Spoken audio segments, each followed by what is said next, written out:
Всем здравствуйте! На этом занятии мы с вами построим юбку на базе солнца, различные виды юбок. Но для того, чтобы нам приступить, нужно понимать, как выглядит юбка в том или ином объеме солнца. Вот я для вас подготовила наших моделей, вернее одну модель в разных вариантах, чтобы вы могли посмотреть объем закладывающихся фалд и понять, какая конкретно юбка вам нужна. Подписи на видео обозначают полное солнце, это 1,1, 3/4 солнца, 1/2 солнца, то есть половинка. На этих слайдах вы можете видеть 3/8, то есть минимальное расклешение, это первый слайд, первое видео. Обратите внимание, пожалуйста, на второе видео, на центральное, это 1/4. Справа же вы видите трапецию, которую я виртуально отшила по нашей выкройке без раздвижки, то есть по той выкройке, которую мы с вами построили на боди. Обратите, пожалуйста, внимание, как плохо сидит 1/4. Хоть она и больше по объему, по нижнему срезу, да, чем трапеция, но видите, что в районе ягодиц образовалась горизонтальная складка.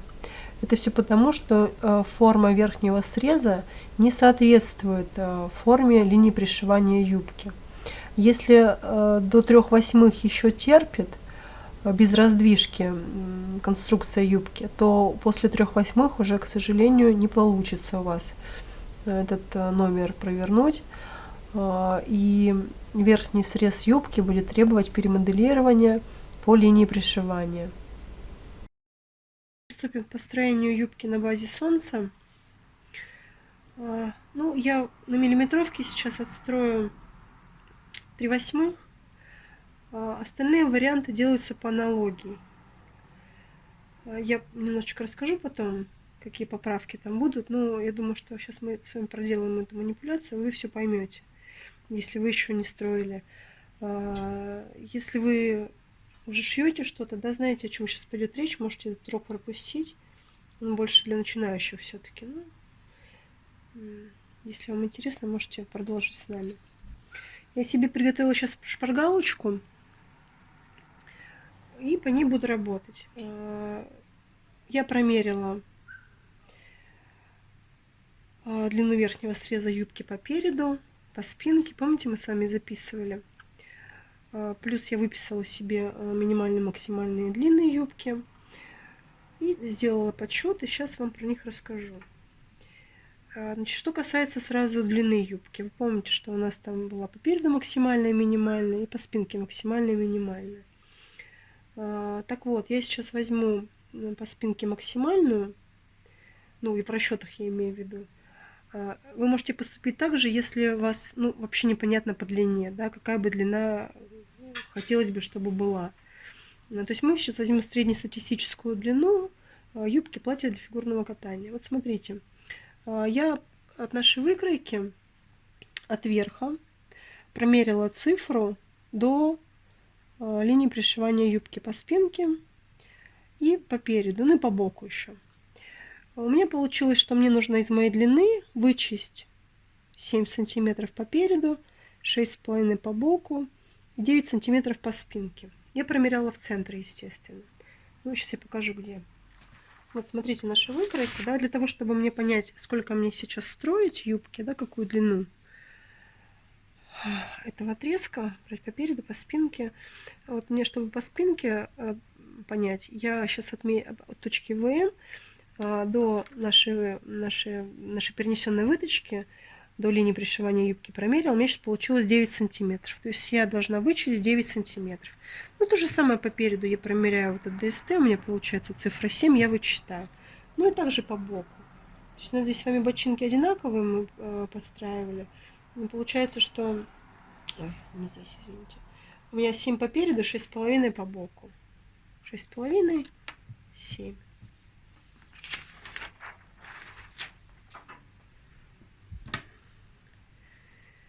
Вот, то есть у меня получилась разница новых длин, да, уже в готовом виде изделия. Вы помните, что мы промеряли все эти длины, минимально, максимально, от талии. Сейчас мы нашли линию пришивания юбки, и нам нужно знать фактическую длину полотнища.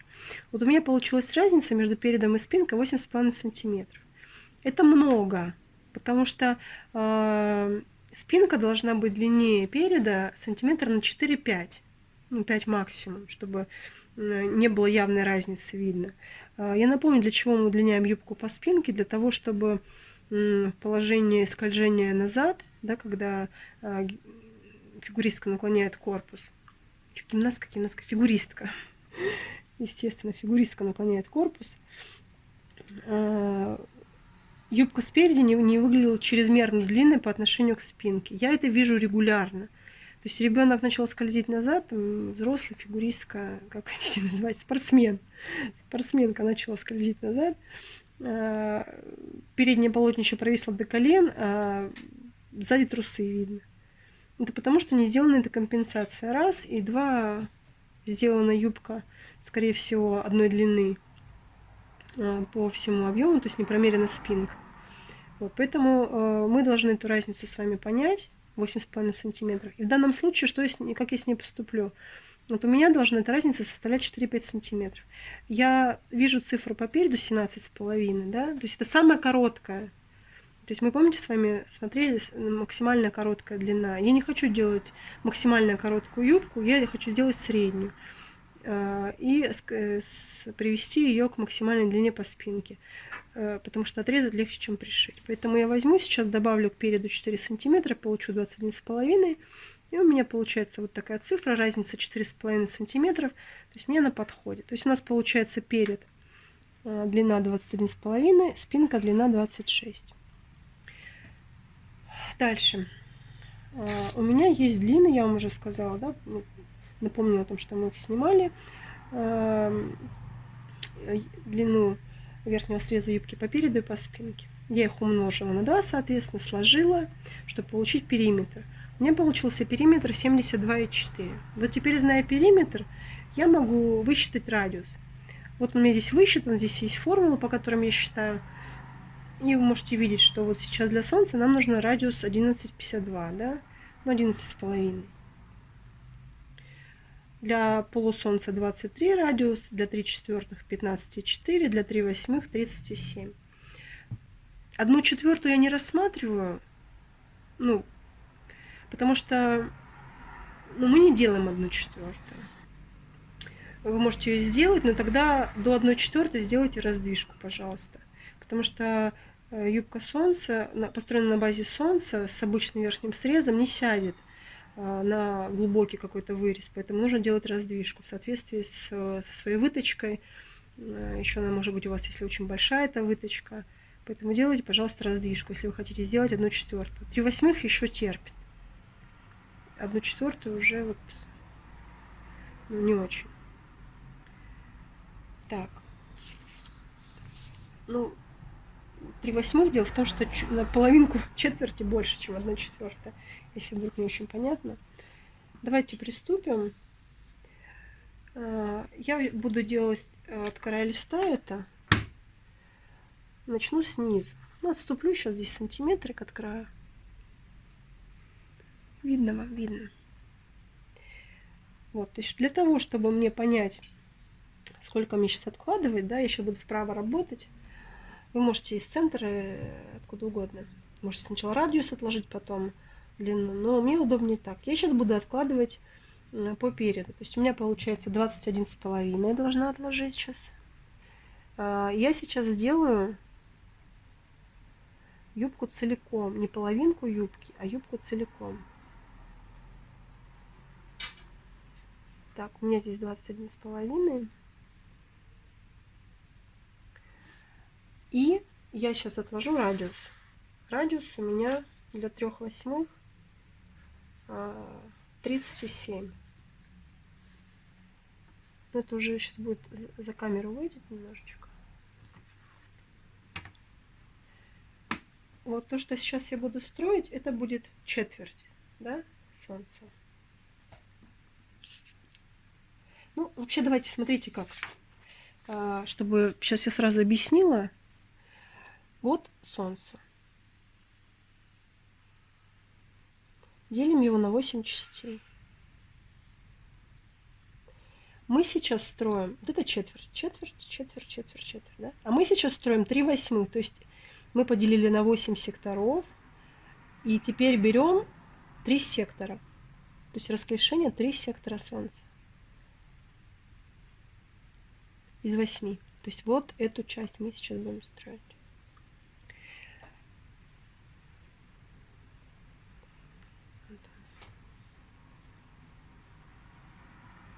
Вот это, как вы могли заметить, это длина юбки.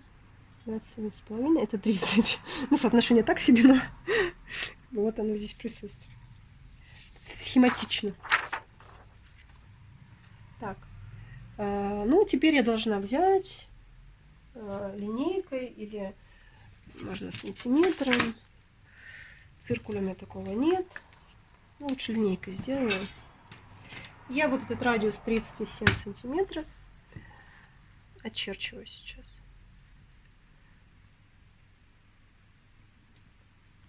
Я не буду сильно стараться. Вы, конечно, постарайтесь, чтобы у вас ровненько все получилось. Но в целях экономии времени я сейчас постараюсь это побыстрее сделать у себя. Вот смотрите, как дальше действовать, чтобы лишней работы нам не наделать, да? Не наделать. Вот я сейчас сделала, я понимаю, сейчас я прошла четверть, да? Ну вот она. Четверть солнца я прошла. Я понимаю, сейчас это будет половинка, да, у меня. Если у меня есть транспортир, я это делаю транспортиром. Но у меня его что-то нету. Поэтому я сейчас... Мне нужно 45 градусов здесь. У меня есть зато клеточки. Я сейчас по ним буду ориентироваться. Хотя нет, я сделаю сейчас по-другому, чтобы вам было видно. Вот у меня 10 сантиметров. И здесь 10 сантиметров.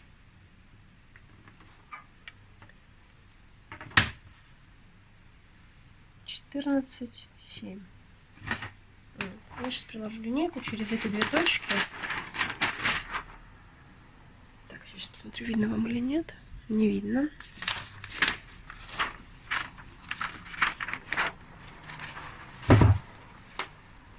Вот так должно быть видно.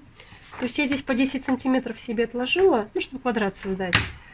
В этом прямоугольном треугольнике создала гипотенузу, у меня получилось 14 сантиметров. Я разделила на 2, получилось 7. Ну, неважно, это цифра. Я теперь соединяю эти две точки.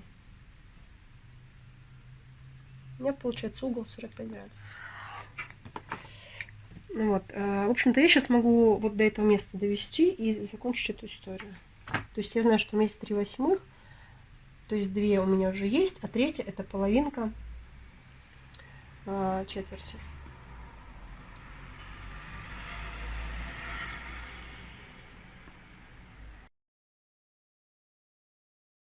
Я должна сейчас промерить и получить 33,2 сантиметра и 33,9. Так, ну что ж, поехали.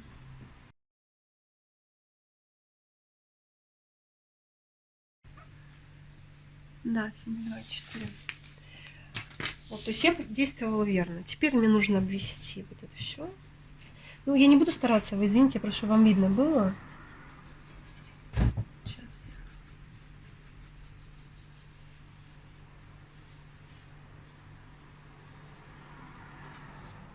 Вот сейчас мы построили полную дугу, то есть эта дуга у нас ляжет, то есть это целая юбка, не половинка, не четвертинка, то есть она сейчас ляжет полностью по всему боди. Дальше, чтобы продолжать работу, то есть, ну, я вам показала, да, смысл вообще, чтобы вас не путать. Дальше, чтобы продолжить работу, мне нужно будет разделить эту дугу на две части. 72,4 разделить на 2. У меня получается 36,2 сантиметра.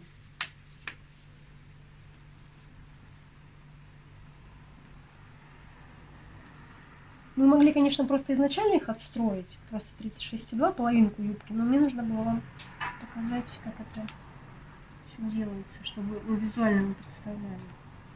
Вот 36,2. Вот он. Ну, половина, да? Как можно теперь провести, куда вести эту линию?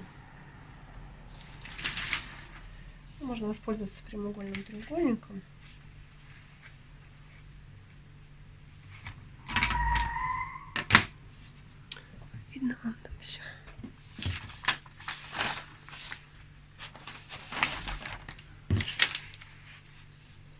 То есть я прикладываю к дуге линейку по касательной и прикладываю угол сюда. Можете взять транспортир, если у вас нет угольника, но лучше все-таки его иметь. И провожу здесь линию. Вот смотрите, теперь у меня в этой части, сейчас я отложу здесь спинку. Длина спинки у меня 26, юбки по спинке 26.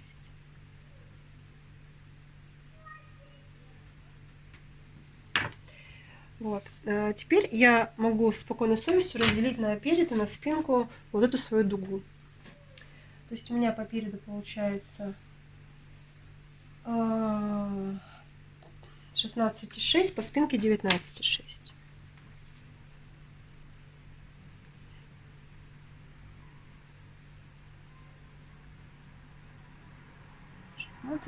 И должно остаться 19,6.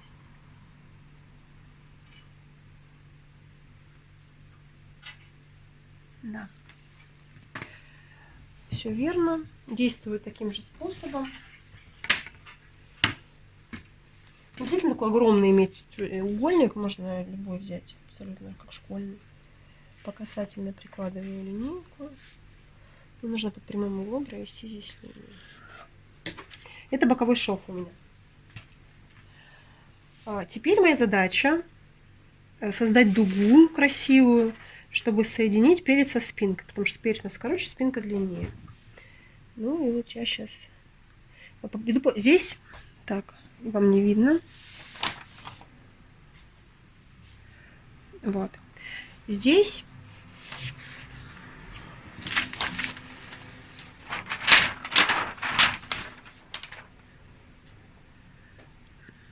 вы помните, что здесь у нас короче, здесь длиннее. И мне теперь нужно сделать дугу на соединение. Я беру, здесь немножечко по прямой продолжаю вести, то есть у меня здесь должен быть прямой угол, и здесь у меня должен быть прямой угол. И я сейчас сбоку желательно тоже, чтобы был прямой угол. И вот я штрихами соединяю эти две точки. Так, чтобы дуга легла плавно.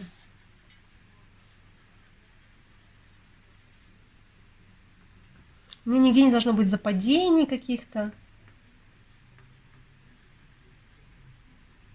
прямых участков, то есть везде дуга идет.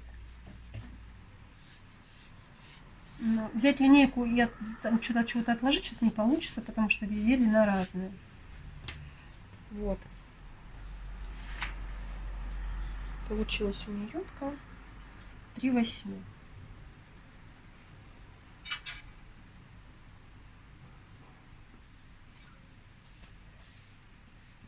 Ну, не буду ваше время отнимать, я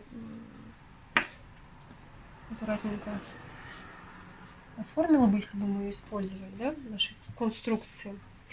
Вот, в общем-то, мы ее имеем. И вот этих нюансов, когда юбка сзади задирается, да, кажется выше, чем спереди, у нас теперь не будет. Теперь мы можем ее разделить, добавить сюда припуск на шов, если нам нужно, да, и либо если нет, то там, оставить разрез, или как вы там будете дальше с ней поступать, если будете.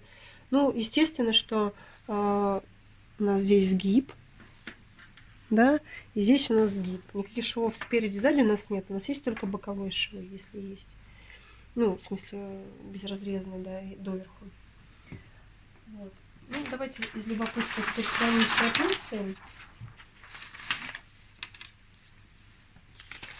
Да, была бы калька, бы сравнили, конечно.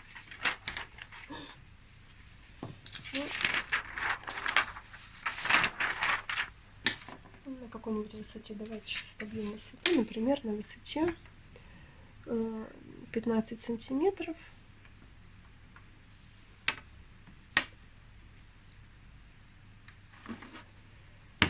По прямой ширина составляет 25. А здесь на высоте 15 сантиметров я сейчас перед меряю. Так, где у меня линия переда? Вот она. 15.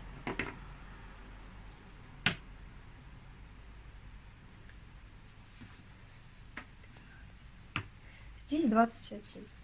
Ну, не буду все промерять тут.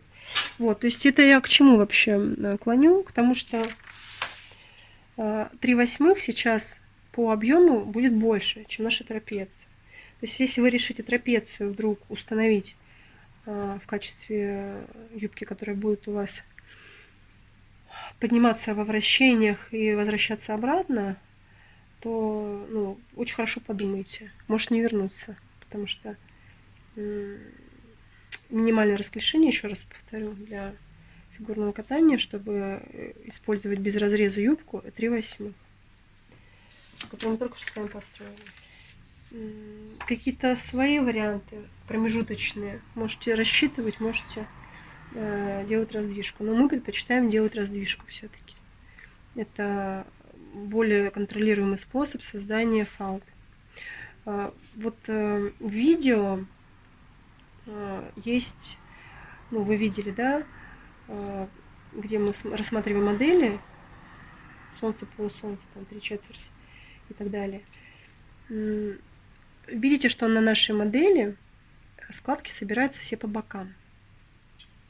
То есть все фалды на боках, потому что они падают с ягодиц. У модели очень выступающие ягодицы, и фалды просто с нее спадают и закладываются по бокам. У плоскопопых девочек такого нет, вернее есть, но выражено в меньшей степени. А вот у девочек, у которых явно выступающие ягодицы, такой эффект есть. И поэтому покажется, что на попе ничего нет, а по бокам есть объем. И вот в данном случае как раз поможет раздвижка. То есть мы раздвигаем, например, только зону ягодиц и по переду, да, центральную часть, а бока не трогаем. И тогда у нас фалды соберутся на ягодицах и спереди по центру. Но это называется контролируемая раздвижка. Она и так контролируемая, но контролируемое моделирование. И вы сможете заранее запланировать, где у вас лягут фалды. Понятно, что там они не четко по границе пройдут, но по объему вы увидите, как они перераспределятся. Зависит от задачи, опять же, да, если у вас, например, девочка с плоской попой, вам нужно создать ей объемчика сзади, тогда вы бока не трогаете, или у нее широкие бедра, например, тогда вы бока не трогаете, а раздвигаете ягодицы. Если у вас, наоборот, нужно подчеркнуть талию, чтобы на бедрах был объем, а бедер нет там, да, тогда вам нужно делать раздвижку ближе к бедрам. То есть центр не трогать, а делать раздвижку ближе к бедрам. Вот такой есть лайфхак. Давайте, я сейчас вам решила компактненько показать построение солнца, полного солнца. Вот вам табличечка, которую мы только что рассматривали в качестве шпаргалки в предыдущем видео, по длине юбки. Вот я рассчитала периметр, высчитала на онлайн-калькуляторе радиус. Есть такой сервис, набирайте в гугле калькулятор радиус, сразу на него попадете, чтобы вручную не сидеть, не считать, здесь ее можно вычислить. Теперь в программе буду строить полную окружность. Программа так заточена, что сразу нужно построить полную окружность, а затем ее разделить, потому что гораздо удобнее работать именно с половинкой. Можно совместить срезы и потом уже делать все остальные манипуляции с выравниванием дуги, чтобы она чутенько легла по боковому шву. Здесь же я промеряю все срезы, чтобы у меня все совпадало. И потом работаю с длинами уже по переду и по спинке. Для того, чтобы понять, как лягут мои нижние срезы, я периодически копирую мою половинку, чтобы создать полное солнце, и смотрю, как они стыкуются между собой. Также я периодически проверяю длину какого-то участка, чтобы следующий участок не оказался короче или длиннее предыдущего, чтобы не было провисов. В этом плане вручную рисовать все-таки удобнее, потому что ты видишь все в масштабе. Вот такие вот юбки мы в компьютере не рисуем обычно, то есть не строим. потому что на самом деле нагляднее в масштабе сразу эти дуги все прорисовать. А какие-то сложные формы, которые нужно примерить виртуально, мы заранее моделируем на компьютере, чтобы было понятно уже, что получится в итоге. Ту юбку, которая у нас есть на эскизе, которую мы с вами будем фактически отшивать, мы сделаем именно виртуально. То есть выведем линию нижнего среза и объем на компьютере, а в реальности это все делается на макете. То есть вы делаете макет полной длины, надеваете на манекен и формируете низ. Берете ножницы и формируете низ в соответствии с эскизом, так как вам хочется. Иногда приходится перепортить не один макет. Но, к сожалению, без этого никак не обойтись, потому что такие сложные формы создаются только макетным способом. Если у вас нет манекена соответствующего размера, то это абсолютно не страшно, потому что мы проверяем не посадку, а проверяем именно форму. То есть форма на любой размер может быть сделана макетным способом на любом манекене. Вообще для этих целей существует манекен либо 1/2, либо там, по-моему, есть еще 1/4. Вот эти манекены продает, по-моему, Royal Dress Form. У них есть такие манекенчики именно для дизайнеров, для моделирования каких-то сложных форм. Потом эту форму можно перенести на выкройку и уже на своей модели, на заказчице, на своем ребенке ее проверить, чтобы в любом случае для примерки вам потребуется предварительно с формой с этой поработать.